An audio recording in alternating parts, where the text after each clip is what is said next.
Onya mga maring no matulog nun ako ng mga oras sa kay 12:20 AM na niya nakahuna-una ko nga mag-open ko sa akong parcel. O ay namog pangutana kay kaliwatan ko work mo nang tagdugay ko matulog kay mo. Pikas pa na akong pikas lawas.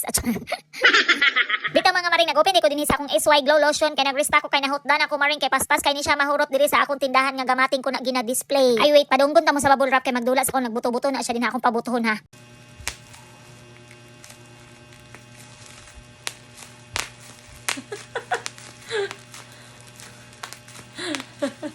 O nag-inamaw na po, nagdula-dula na po kadinha. Hoy, magbuo!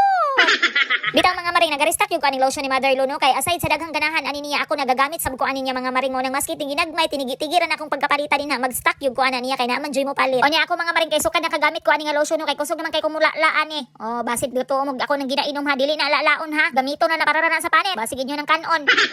Ang nakaganahan dyan ako aning SY Glow 24K Gold Lotion ni Mother Lu mga maring no kay luminous kay siya gamiton maka-brightening and whitening lotion pud siya mga maring og SPF 75 pa yun siya. O niya mga maring kay naa pag yun siya niacinamide, alpha-arbutin, resorcinol og vitamin E dayon 250 ml siya mga maring so sulit na sulit talaga siya sulit talaga as air.